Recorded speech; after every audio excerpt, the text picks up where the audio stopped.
Thank you so much for your great introduction, Peter. And thank you so much, Otlet Salon, Glenn, Peter, everyone, for inviting me here today. I'm really excited. It's actually the first time that I really publicly speak about my PhD topic. So it's a really honor, a big honor to do it here today. And I'm also really happy that many artists who I interviewed for my study are here tonight. Like, of course, Avida is here, Molly Soda, Joan Trockenbrot is here, Doug Rossman is here, Martina Menegon. Yeah, I'm so happy and thankful that you're all here and support me today. So I will start sharing my screen. So I guess you can all see my presentation now. If not, just let me know. As Peter already said, my PhD topic is artistic self-representation in digital art.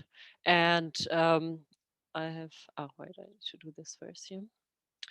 And here I put digital art in quotation marks because the definition is very widespread and many different things can or could fall under this term or even not. Things that interest me the most are everything that's connected to new technologies, especially, of course, artists who work with the computer software. The photocopier is an important tool, actually, or has been in the 70s. Analog video editing is also very interesting because that's where the aesthetics of the digital is already embedded, and that's where these both worlds also meet. And then, of course, everything that's connected to the internet, video sharing platforms, websites, social platforms, all these you will now you will see artistic examples for all that in my talk. And in the end, I will refer back to this widespread landscape of digital art. And yeah, all the images you see in this presentation are, of course, by the artists. So when I say digital art, I start usually with early computer art, and I try to research this field to basically find out that most of the early computer art in the 50s or 60s was non-figurative. It was mostly abstract artists, mathematicians. They dealt with algorithmic visualizations of algorithm and mathematical formulas. But there are a few figurative examples, like these two, for example, Charles Scurry and James Schaffer, who let the computer generate a random distribution of their soldier figurines in their works, or Kenneth Norton um, and Leon Harmon, who used images, photographs, and then having them translated in this ASCII code language, also by the computer.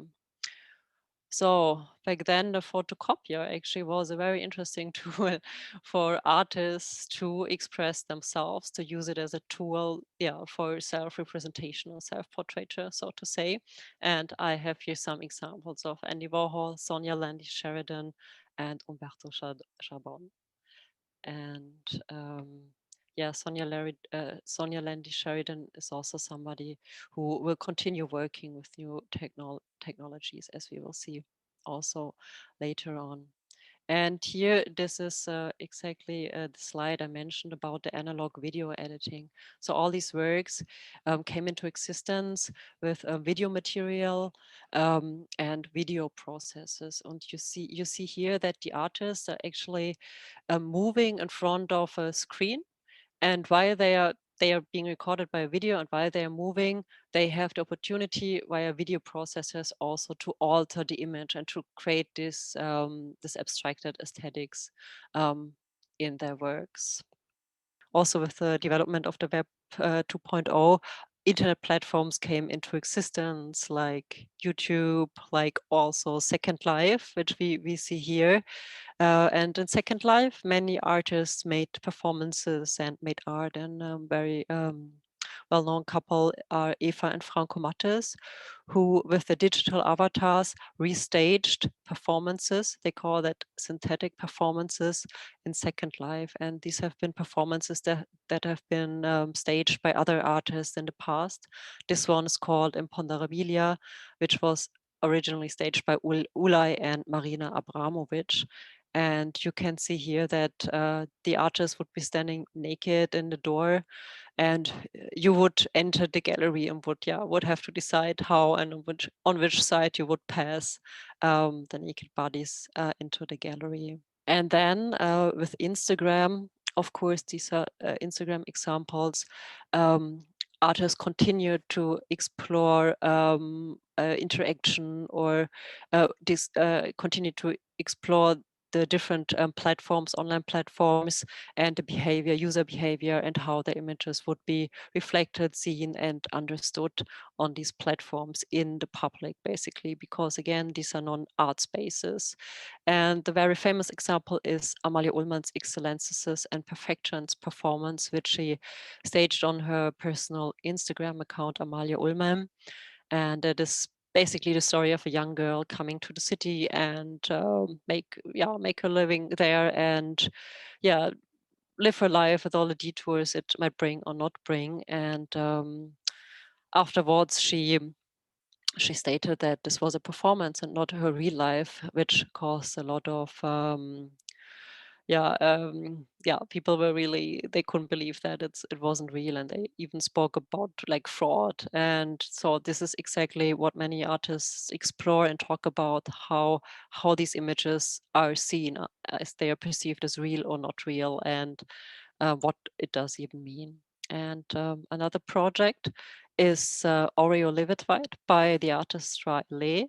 And Ra, in this Instagram performance, which is also part of a much bigger performance and work complex, but here she explores the character Oreo, which she stages herself. And Oreo is a colloquial term for a person of color who is black on the outside but white on the inside, meaning that that's a black person of color, like who's really, let's see, into white supremacy. And she is staging such a person, and reflecting also how these people would display themselves online on Instagram, or also in a physical public realm. And then, I mean, Avida, she will introduce herself in a second, but I brought, of course, one example which I like a lot because it links to the video digitizer images I just showed from John Truckenbrod, that came into existence like almost 40 years earlier. And it's just great to see how these effects are also transported further in the digital realm and are still being used. And I like that a lot. And then we have Andy Kassier, who stages himself in the role of a rich, beautiful white artist, and therefore also explores how these men or other men, white men, would display themselves on social media. And he, of course, also explores how people would react to his account and his depiction of himself or of his persona. So at this point, the process started to attach itself from my direct identity. Or perhaps I just grew up. While I matured, the internet grew into an even more unruly teenager. From Tumblr to Instagram, the community I knew has transformed radically. The frantic pace and almost stock exchange-like booms and busts of hype, followers, and likes seems insane to me. The playfulness of my teenage years, so important for making art, seems to have vanished. And only the parts of the internet that I from the very start felt was addicting and problematic are left. The views, the likes, the comments, the stress of always updating your blog, or now Instagram. Worse than ever, we left the mercy of algorithms and a constant flow of content. We have all become brands managing our personal PR 24/7. The democratization of content creation is a good thing. But what happens to visual culture when it becomes so oversaturated? When everyone is fighting for people's attention, only the ones with the most resources have the time and money to truly grab it. Not to mention the opaque ways platforms owned by Google and Facebook are gatekeeping what materials is deemed suitable for mass consumption. These platforms are ruled by large corporations looking to make a profit. Your time creating content is literally unpaid labor, siphoned off as revenue for big tech. It's not free interchange of ideas and playfulness. Instead, it's a marketplace controlled by whims of billionaires and shareholders. And I just realized that that is such a negative note and that it went to a very negative place where I literally listen to so many interesting digital artists and I do feel like a little bit inspired again. The problem is that I feel like it's a little bit harder to reach out and reach through the crowd, and not everything is happening on our social platforms. Obviously, like, people have amazing work outside of these places, but it's so important that there's, you know, money and time for people to have these platforms, and like exhibitions like Screen It is like so important because it's hard to find space for it online almost because like there's so much clutter online. So that's it. Thank you.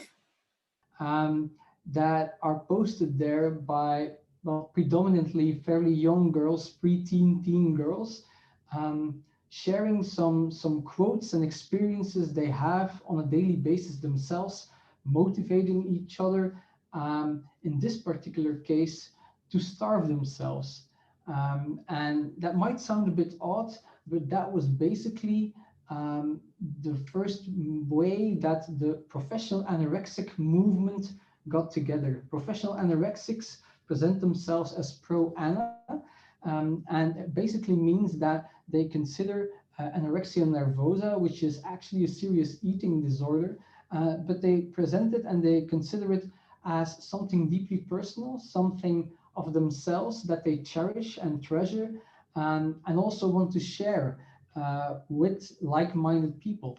And obviously, before the internet and digital technologies occurred, it was quite difficult to reach out to those like-minded people. You could be the one girl in a remote town struggling with these feelings, feeling all alone and left out and isolated. But through the means of the internet, all of a sudden it was much easier to gain access to like-minded people, to find support, to exchange tips and tricks and ideas. And that actually made that isolated problem, that isolated topic of individuals, to a more collective issue that grew over time.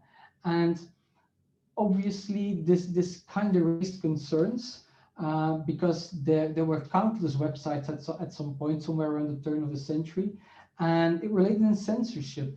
And the main way that healthcare institutions, governments, sometimes also even server hosts responded to this kind of content was to try to remove websites and to try to shut them down because they were concerned, because they weren't really familiar with what was going on there. But obviously, as always, the internet is a very difficult place to control and to regulate, fortunately, perhaps. But in this particular context, youth moved to private groups where they could do their activities, meet up under the radar, or they would post disclaimers, making sure that from a legal point of view, they were covered, that they were not sharing harmful practices, but just experiences. Now, if you would go and browse on the internet these days, you could still find these websites, but they would seem a bit outdated, perhaps to some extent even irrelevant. And the conclusion then might be, well, okay, this issue is gone now. It's no longer a real issue. We can move on and focus on other things. But what actually happened was that instead of relying on home-built websites, the social media networks easily took the place with Instagram, Twitter, these days also TikTok, Snapchat at some point as well, becoming very easy platforms to share these kind of content, emotions, feelings. And again, the response from time to time appeared to be a very restrictive one. Hashtags like thinspo, which stands for thinspiration, inspiration on how to get as thin as possible, is proactively hidden by Facebook, by Instagram, well, and Facebook, because the platform is aware that most of the content shared with such a hashtag is, well, kind of dubious or not always what they really want to see on their platform, whereas other aspects like related to self-harm or suicide would trigger minor responses, for example, here by Twitter, trying to redirect you to professional healthcare services. So there's some level of control. I think that also nicely fits in with what we've heard earlier. It's not the government controlling, it's actually private sector trying to control this, but kind of pushed by the public sector, who really wants to do some, well, harm reduction to try to avoid potential negative side effect of these platforms. And not only does this allow the community to easily gather, to share experiences, to also post very deeply personal images of themselves starving themselves, of inflicting self-harm on one another. It also manages to make its way to a more broader audience, because social media is obviously open to everybody. And all of a sudden, context and terms that are, well, deeply problematic, that relate to really psychological problems and less to, definitely not to lifestyle, make their way to lifestyle magazines, saying that inspiration is just one new term for a convenient diet that you could take. Fortunately, it's not all bad, and there's definitely also good things to the fact that young people manage to find their way online, because all too often people primarily focus on the fact that sharing this kind of visual content is all often fairly graphic. Sometimes trigger warnings are involved, meaning that the community shares or tries to warn one another that some of the images might be hurtful or might be shocking or might lead to, well, or might nudge you towards harmful behavior yourself. But on the other hand, they also try to support one another and stick with one another. And that's actually the other side of the medal. It's not just only harmful. The internet can also be, and definitely social media, a very supportive place.